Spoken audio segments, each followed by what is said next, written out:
السلام علیکم ورحمۃ اللہ وبرکاتہ۔ اعوذ باللہ من الشیطان الرجیم، بسم اللہ الرحمن الرحیم۔ رب زدنی علما۔ تنہائی میں اللہ کو یاد کرنے والا شخص۔ حدیث پاک کا مفہوم ہے، رسول صلی اللہ علیہ وسلم نے فرمایا 7 طرح کے لوگ ہوں گے جن کو اللہ اس دن اپنے سائے میں جگہ دیں گے۔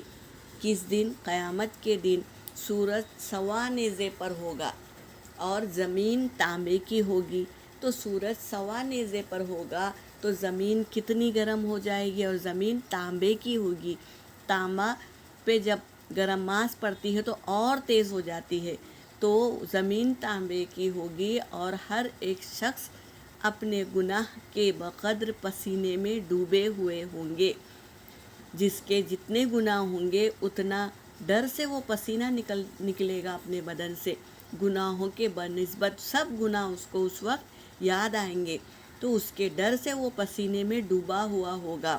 تو اس وقت اللہ تبارک تعالیٰ 7 طرح کے لوگ ہوں گے جن کو اللہ اس دن اپنے سائے میں رکھے گا۔ تو ویسے ہولناک دن میں اللہ اپنے سائے میں رکھے گا، جس دن اس کے سائے کے سوا اور کوئی سایہ نہ ہوگا۔ جو حشر کا میدان ہوگا وہ چٹیل میدان ہوگا، کوئی جھاڑ نہیں ہوگا، کوئی بلڈنگ نہیں ہوگی جس کے سائے میں ہم بیٹھیں گے، نہیں، اور کوئی ٹیلا بھی نہیں ہوگا، یعنی اونچی جگہ بھی نہیں ہوگی جس کے سائے میں ہم چھپیں گے۔ تو کوئی ٹیلا نہیں ہوگا اس وقت قیامت کے روز۔ تو یہ ایسا منظر بتا رہے ہیں، کوئی سایہ نہ ہوگا۔ ان میں سے ایک وہ شخص جس نے تنہائی میں اللہ کو یاد کیا۔ جو ہم دنیا میں تنہا رہتے ہیں تو ہم کیا کرتے ہیں؟ خرافات میں گھس جاتے ہیں، موبائل میں گھس کے خرافات کرتے ہیں۔ ایسا ہم کو نہیں کرنا ہے۔ جب تنہا ہم ہو جائیں گے تو ہم کو اللہ کے قریب ہو جانا ہے، اللہ سے باتیں کرنا ہے۔ تو یہی بات بتا رہے ہیں کہ جس نے تنہائی میں اللہ کو یاد کیا اور بے ساختہ آنکھوں سے آنسو جاری ہو گئے، اس کو اللہ تبارک تعالیٰ عرش عظیم پر اپنا سایہ عطا فرمائیں گے۔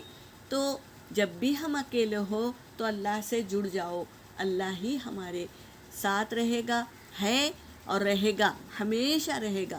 تو اللہ سے جڑ جاؤ۔